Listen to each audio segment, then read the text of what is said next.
بسم اللہ الرحمن الرحیم۔ پیارے بچوں، کینٹیب پبلشر کی طرف سے آپ کو خوش آمدید۔ پیارے بچوں، کلاس 6 کی اردو کی کتاب پڑھنے کے دوران جو کتابیں آپ کے پاس ہونی چاہیے ان میں سب سے پہلے اردو کی کتاب ہونی چاہیے جو ہمارا مین ریسورس ہے۔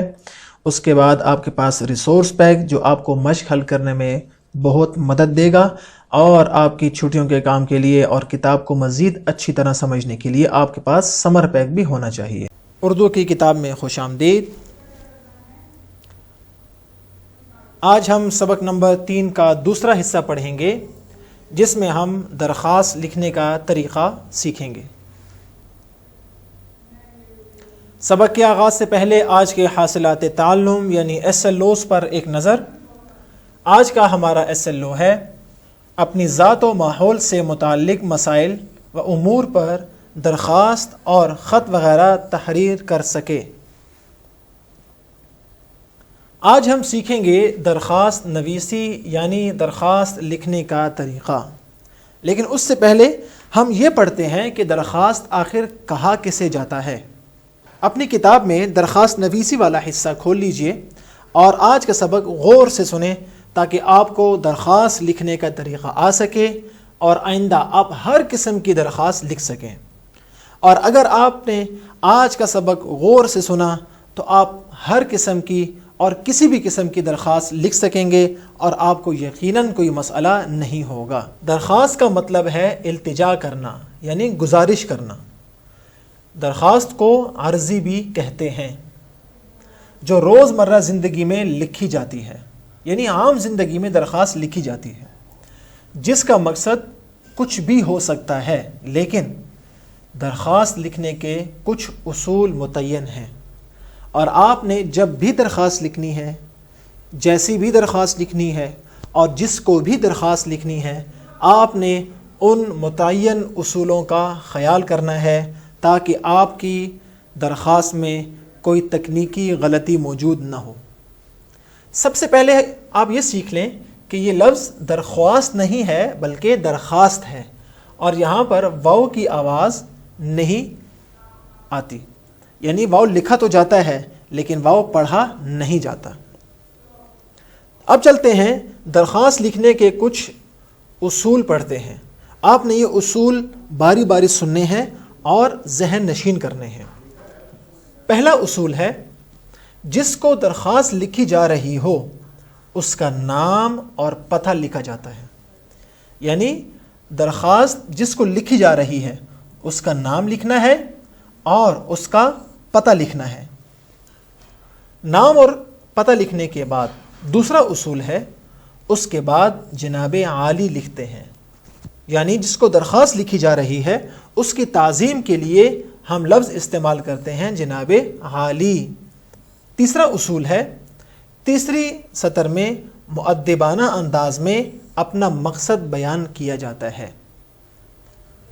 اگلا اصول ہے درخواست مختصر لیکن پر اثر ہو، یعنی درخواست بہت طویل نہیں ہونی چاہیے کہ جس کو درخواست لکھی جا رہی ہے وہ پڑھتے پڑھتے اکتا جائے، بلکہ جو بنیادی مقصد ہے جس کے لیے درخواست لکھی جا رہی ہے صرف اسی کو ہائی لائٹ کرنا چاہیے اور ہماری ساری توجہ اسی بنیادی نقطے پر ہونی چاہیے۔ جس کو درخواست لکھی جا رہی ہو اس کے احترام کا خیال رکھا جائے۔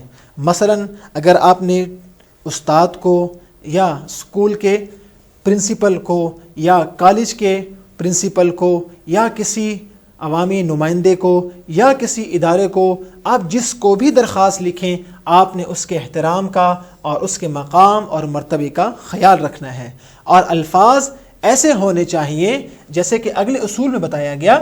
درخواست کے آخر میں مؤدبانہ الفاظ لکھے جاتے ہیں، یعنی شروع میں بھی، درخواست لکھتے ہوئے بھی، اپنا مقصد بیان کرتے ہوئے بھی، اور درخواست کے آخر میں بھی مؤدبانہ الفاظ لکھے جاتے ہیں۔